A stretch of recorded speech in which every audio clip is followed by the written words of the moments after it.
Welcome to another podcast, Mind Blowing 5. I'm Paul Gill. And I'm Siobhán Paul. And we're here today. We're going to discuss addictions. Yeah. Our favourite topic. Yeah. It's going to be a really good one.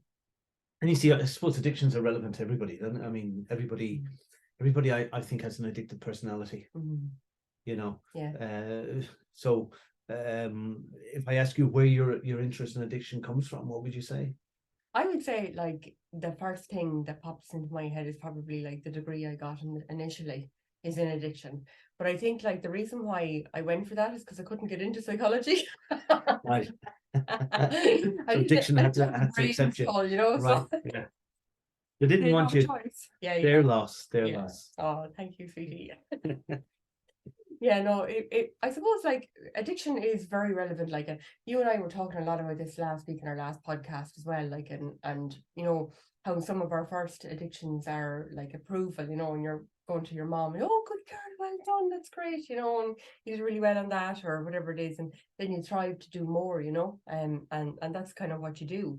And I suppose we talked a bit about Freudian stuff then as well, the sensation and the oral sensation, sucking a soother or whatever, it's a pacifier thing. Remember you talked about that last week? Yeah, we're grown-up babies. We use that. I know. We're grown-up babies. I'm cute. Yeah, and that's an addiction I had actually. I sucked my tongue until I was about 10 or 11. And I got slagged off by everybody, and even they were threatening, I'm going to put mustard on it and all of that. But nobody actually asked why. Yeah. And it was a comfort thing. Yeah. That I'd learned as a child. Yeah. And in moments when I needed comfort, I would suck my tongue. Yeah. Some people have a teddy or a dolly or a thumb or a blankie or whatever. There's lots of different ways that we help ourselves, I suppose, and self-soothe and comfort ourselves. And that's exactly what it is, self-soothing. And then, we as adults, as I said, we're grown-up babies. So what do we replace the tongue with? Yeah. So I suppose in your case, it would be like you do a lot of work with people who have food addictions, and smoking and stuff like that.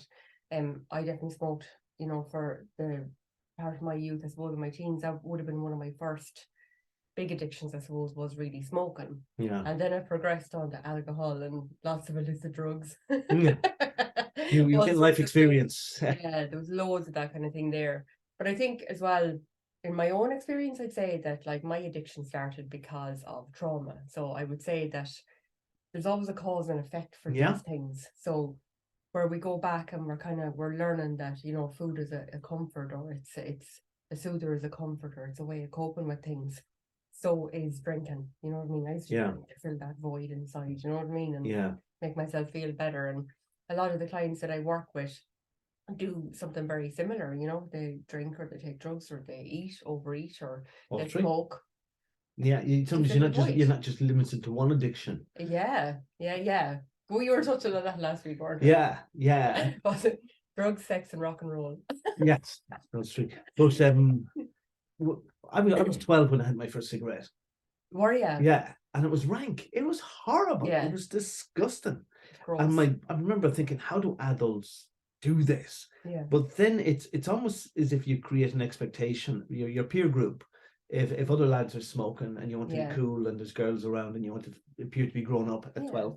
You want to fit in as well, don't you? You do. We mimic the behavior of the people that we are surrounded by. Because there's strength in numbers. I remember a history teacher of ours saying that there's strength in numbers. So you're going to gravitate towards the bigger groups for survival. It's like a pack instinct thing. It is. And again, that goes back to our primitive ancestors. If you're outside the tribe, and you could, fare well enough for yourself. But then if you had the day where you were sick or you're injured, you were dependent on the tribe or you survive. Exactly.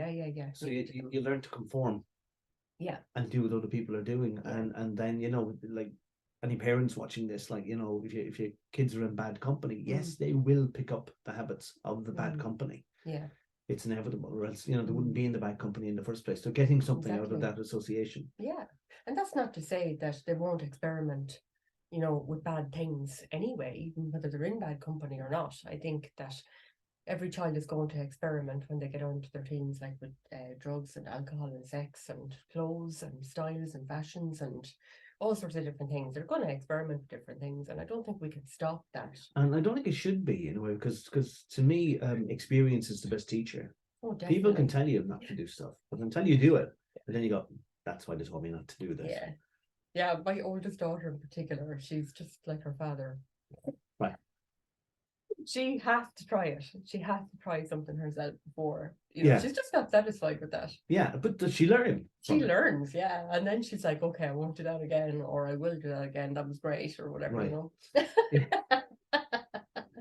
But she's very brave, Yeah. I think that's a big thing with her. And I think what we try to do is just give them the pros and cons of each thing. Say, okay, you're going to do this, so like this is the possible outcomes. Yeah, and we're here for you when you come out of it. Exactly. And I think that's the key, isn't it? Yeah, because I think back in the day, parents of a certain generation would just give out to you, and you were punished. Don't come home here pregnant.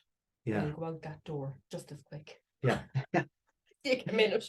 That was the support structure that was available. But it was, and like there was this hypocritical thing. I mentioned in a previous podcast, my father saying to me, don't ever let me catch you drinking and smoking, and him doing it all the time. That's right. He was that the whole time. And you couldn't wait to start. Yeah. And there's what I call the bowel child syndrome within us all. If you're told you can't do something, you're going to do it. Absolutely, yeah. You're going to rebel and do it. Yeah. And that's why when I'm working with people with any kind of eating behavior that's not serving them well, I don't specialize in eating disorders, but when you do a diet, you're telling yourself about all the stuff you can't have, and you drive yourself nuts. Yeah. Because you fill your mind with that information of sweets, desserts, takeouts, all the rest. So I go the opposite way with people. I say to them, what if you made an agreement with yourself that you can eat anything that you want? You can eat as much of it as you want, and you can stop when you feel you've had enough. Do you think you could stick to such a harsh regime? And you scramble the thoughts, you see, because it's going, what's the catch? And the catch is that when you give yourself the ultimate freedom to do anything or do everything, you don't want to. Yes. And then I kind of go, well, if you don't, what do you actually want to do? And I orientate them then towards, you're going to feed yourself quality food. And it's whatever quality is to them. Because again, we don't like dietitians. We go to dietitians and nutritionists and say, what should we eat? And then we can go, I'm not eating that. Yeah, I'm not giving up that. But when you tell yourself, this is what I'm going to do, then you'll take your own advice. Yeah. I love that, because I think I'm really pro-choice with these things, and I think that if we just listen to our own body, we kind of know what it wants and what it doesn't want, and what it's able for and what it isn't able for. Like, there's loads of people. We were talking a little bit about this last week around, people who are lactose intolerant, shouldn't have dairy, or they shouldn't have peanuts, or whatever it is. It's because our bodies aren't able for it, and that's it. It's either able for it or it's not. Yeah, and but are we different? One of the things about me is I don't like vegetables. Yeah. And he was a vegetarian for a year, lads. Yeah. And my partner at the time pointed out to me, you haven't eaten any vegetables, you just survived on brown bread and fish. I didn't notice. Yeah. That's basically what it was. Wow. I'll eat vegetables now under protest, or because I have to, or I got my bloods done there a few weeks back, and the doctor said, your iron is a bit low. Do you eat vegetables? What is it that turns you off them then? I mean, well, there was. I do know. I have a memory of being about age 7, and my mother was cooking cabbage. Yeah. We used to grow our own cabbage, so she'd take you out to the garden to get a head of cabbage, firm head of cabbage, and bring it in, and she chopped up. And we were looking at the saucepan boiling, and there was a caterpillar dead on one of the leaves of the cabbage. Oh my goodness, yes. We were slagging each other, going, I bet you'll get that in your dinner. I bet no, you'll get it. An hour later, there was the caterpillar swimming in my soup. Not my soup, the gravy that was on the and I'm going, yeah. And I said, the caterpillar. And my mother comes over and she goes, here. And she throws it out. No, get on with it. Yeah. I'm not eating that. You could have, I don't know what that caterpillar's been. In the cabbage. But I just developed an aversion to cabbage. Now, I say I probably already had a predisposition to not liking vegetables anyway. But from then, you see, anytime now, all these years later, when I see cabbage, vegetables tend to be green. Yeah. My mind goes, caterpillar. Yeah, I wouldn't be one of these people that eat insects. Yes. I'm a celebrity, get me out here. I'm not going to be on that. God. ever. Or ever, even there was yeah. an article I was reading about where they're talking about supplementing our diet with locusts and things like that for protein in the future. Good God. I couldn't imagine myself going into any restaurant and ordering a plate of locusts. No, thank you. You know, Jesus. Yeah, I couldn't bear it. no, no. So I can make myself eat certain vegetables if I kind of disguise them or give them a new identity. Like a guy was telling me one time, like I said, broccoli. I might chance broccoli. And he said, "Do you ever cook broccoli in coconut oil?" You know, never occurred to me. He said, "When you put it in coconut oil, it tastes different. It's not, it gives a kind of a sweetness. Oh. Try it. It does work." Yeah, so you have to disguise your food then. It does, and this is what I used to do with the cabbage, Siobhán. I used to, my mother would put down a bowl of rice and jam. So I said, "That's your dessert. When you have your cabbage eaten, you can have that." And when she wasn't looking, I'd take a spoon of the rice and then a bit of the cabbage. And the rice negated the taste and everything of the cabbage. Brilliant, brilliant. That's awesome. It's Yeah. a great trick, actually. Oh, it is. I thought she didn't know what I was doing, but of course she did. She was happy once I asked. Which leads me to a funny question, actually, about Yeah. that. So that's cabbage is obviously good for us, right? We all know that our vegetables are good for us because that's what we're told. And you know, it helps our body. It's easy to digest. There's a whole lot of good things about it. But yet we'll smoke cigarettes which are feckin' rotten. You know, Yeah. they don't taste good at all.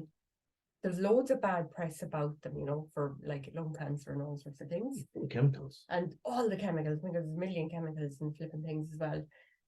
But yeah, we'll smoke that. Yeah. Why? Like, why? Why is it that we do that? I mean, this fascinates me. Because we are emotional creatures, we'll always pander to our emotions in spite of logic and rationale. Okay. So cigarettes make us feel a certain way. Now, it's not what's in the cigarette that makes you feel, but the smoking, the act of smoking makes you feel. It's the oral fixation thing. Pulling in the breath. It is, and it is that, and it's one of the things I do get people to associate themselves with smoking, because smoking is something you do subconsciously. And especially if people can remember back before we had the smoking ban in pubs, where people used to smoke. If you approach anybody in a pub at night and said, "Don't look in your box of cigarettes, tell me how many cigarettes have you had this evening?" Go, "Not 2, 3, and they look in the box, I've had 15. They didn't know, but when they had to go outside and smoke, and you know, suddenly there is, I'm smoking a lot. I need to stop doing this. So it's a couple of things. It's to put a cigarette into your mouth, makes you feel better because it's unbottled cigarette. It's the deep breathing. Nobody smokes in a hurry, even if you are in a hurry. And I used to smoke. You don't rush out and go. You rush out and you go. Yeah, you have a really light head. And you stop out. You take 2 or 3 deep breaths. Yeah. And that's what it is. When I said to people, like when I used to smoke and I'd use the excuse to get out of a meeting, a stressful meeting, I give the cigarette the credit for de-stressing me, but it was moving out of the stressful meeting that de-stressed me. Whether I went outside and had a cup of tea or a donut, I could have said I've a donut addiction or a cup of tea addiction. I give the credit to the cigarette. It's the distraction. It's the deep breath. It's breaking that state then as well. You're in a stress state, so it interrupts it when you move out. And alcohol does the same. Alcohol allows people to kick their heads into a different space. They can escape their problem. It works as a strategy. It does work, and this is what I say to people, and the kind of, you know, because they expect me to attack them. I think you shouldn't be, because that's what they've been used to all their lives growing up and whatever. I said no, it actually works as a strategy. It's a valid strategy to help you cope with what you're coping with. But it's probably not the best. I definitely would say like that. You know, my addictions, drugs and alcohol, helped me get through a lot of my trauma. Definitely. It did, but therapy would have been better. I would have died without it, I'd say. Yeah, but therapy would have been better and more thorough. I remember going to counsellors. Like I went to counsellors all right when I was in my teens, but I don't think any of them really got what was going on. Do you know what I mean? Yeah. Like I was open and honest with them. I told them all right what was happening and that I was drinking a lot and stuff like that. But they were like, "Oh, you just need to control that now and cut it back." And but you knew that. That's why you were there. I was like, yeah, kind of. I cringe, Siobhán. Shit, like, you know. I cringe when I see that. therapists portrayed in films and things. I was watching Doc Martin last night. I love watching Doc Martin. And his wife in it, Louisa, is a therapist. Yeah. But you know, she's newly trained and she's there with a list of questions and whatever. And it's almost as if it doesn't matter what the client is going to come back with. You just go on to the next question. Stick to the question. And you don't connect with people like that. Yeah. You don't, and you need to have a connection with your therapist, and this Yeah. is why I have it on my website, and I encourage other people when they're in this profession as well, put videos or pictures of yourself out there. People want to get a feel for what you're Oh like. yeah, they want to see who You know, they're gonna yeah, share their life with. can I talk? Can I talk to this person? Yeah, yeah. You know, you need, when I go onto a website and it's loaded text about information about what the therapist does or the qualifications, I'm Yeah. couldn't be bothered. Yeah, it really zones you out straight away, doesn't Yeah. it? Like some people do look for that. They look for a list of qualifications, and we both have a list of qualifications, which is amazing. But at the same time, like I really feel I help people more so based on the experience of my own recovery Yeah. than I do Then based on yeah, the they make the qualifications best that I have. therapist. Your learning isn't book learning. Yeah, no, It's no. supplemented by book learning. It's Yeah, life experience. yeah, So you understand. yeah. You have an empathy. You know where the person is coming Yeah. from because you've been in that chair. Have you ever, like, I know we're probably going to go into this in the next podcast, but have you ever been in front of a therapist who's like just blank? Did you ever get the blank therapist? No, I hadn't done. I was kind of blissfully unaware of therapy when I was growing up. There's probably lots of reasons why I should have gone to therapy, but I probably still should. But it wasn't until I qualified as a therapist that I kind of entered this world and Yeah. saw what it was all about. Mm. And I have been to therapy sessions for different things, and I suppose even supervision when we go to, because we as therapists we go to supervisors, Yeah. we talk about our stuff. If there's anything, because in this business profession you do encounter some horrendous stories and things. Yeah. That have an effect on you because you're human at the end of the day. So that is like a therapy session. But again, you're careful who you pick as your supervisor. Yeah. And it's somebody that you can relate to, and you know, it's always good to maybe to chop and change your supervisor from time to time as well. Yeah, Kind of want to get a different perspective, you know. So what was your initial question? I've forgotten this now. You've forgotten as well. I always forget what I say. I remember what you said. Makes you a good therapist. I know, yeah. I don't listen to myself very good, but we as therapists we're managing ourselves, and this is how we can relate to people who come in and sit in front of us. They're trying to manage their lives, and I think sometimes people have an unrealistic expectation that they can fix everything and everything's going to be pristine and off they go into their compelling future. That's not like that. No, I think it you know, it takes a lot of work. I think my question there just stopped coming back to me. I'm not answering now. I've moved on. Blank face. No, I haven't. I'm lucky enough I haven't. But I had a couple, all right. Yeah. Interesting. Yeah. But I think it's just that they don't have the same experiences, or they haven't had much in the way of life experience, you know, or I don't know how to describe it. So, like, if they haven't had a similar experience to the problem that you're arriving with, then it's very hard to connect with them, you know? Yeah, and I think being a therapist is a vocation. Yeah, it definitely is. So you need to want to be. If you kind of just wandered into the profession, or if it's part of your job, as you know, something else being part of your job, you know, do it. You'll go through the motions of it, but you're no good for anybody. Yeah, including yourself. Really highly effective or anything. Yeah. So going back to, I suppose, the addictions and that, like, that's really why I think groups like AA and NA and places like that really work well. I remember seeing a big meta research done before, and it took into account like solution focused group therapy, motivation interview, and cognitive behavioral therapy. So these are all different types of therapy that you would use to treat people with different disorders or addictions or whatever. Yeah. And also then a 12-step program, and they all fared out pretty balanced.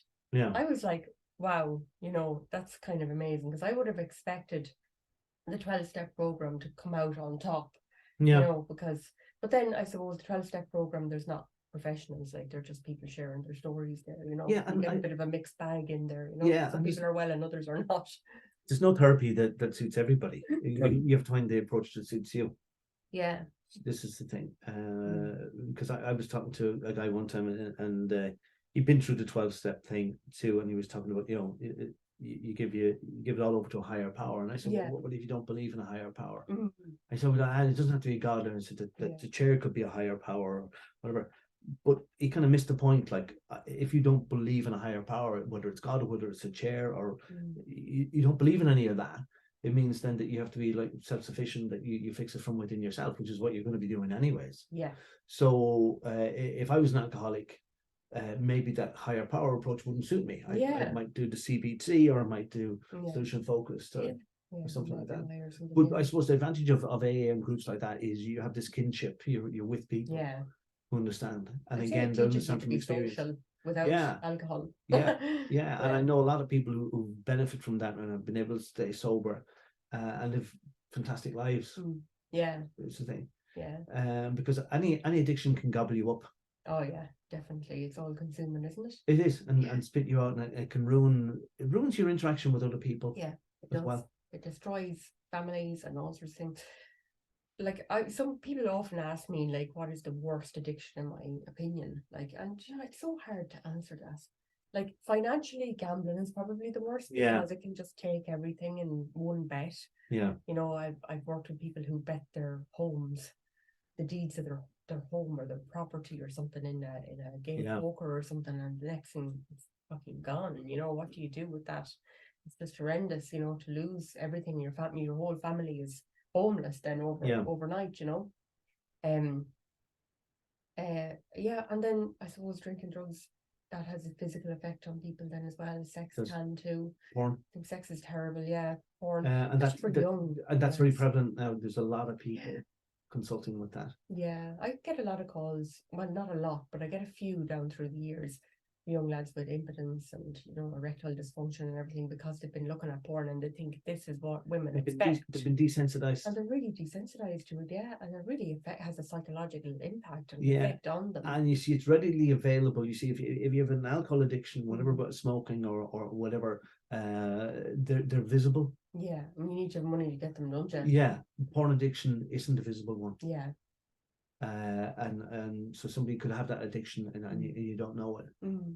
And I suppose the thing with any addiction is to have a recognition within yourself that, you know what, this is not good for me. Yeah. I need to do something. I need to change this. What can I do? And if you can figure out or sort through it yourself, sometimes people just have an epiphany. You go, that's it, I'm just going to stop. What to do. But if that doesn't work for you, then you do need to approach somebody and say, look, this is where I'm at. Can you help me? And if the therapist can, great. And if not, she or he might refer you on to somebody else who maybe could specialize would be better for you. But like most people with addictions don't know it. Like, they genuinely, I mean, it can be so blatantly obvious to everybody in their family, their loved ones, and you and I outside of it. But like, they're actually going around thinking, oh, you know, drink is helping me actually get through my life. You know, it's helping me with all these problems that people in my life are causing me, you know. There is that, and then there was a joke, I think it was Brendan Grace years and years ago. I love him. And it was two old ones on a bus in Dublin, and they were giving out about the young people on drugs and whatever. And then the other said, I'm going home now to take me Valium. I didn't realise that you can have an addiction to prescription drugs or be dependent on those as well. Yeah, sure. Years ago, was it back in the 70s, they were giving people massive quantities of speed, like, to lose weight. Right. Fucking women were gone lula, like, cleaning the house, like, going mad. Oh yeah. God, like, and then the poor devils end up in hospital, like, with drug addiction. They were just treated really badly and stuff. They're really skinny. Yeah, but they've got great bodies. On that note, very clean house. Don't try this at home. Yeah. Literally. On that note, we're up to time. As usual, like us, subscribe to us, drop us a note if you want us to cover any particular topic. You can comment down below, and thanks a million for listening to us. It was great, and we'll see you at the next one. Bye.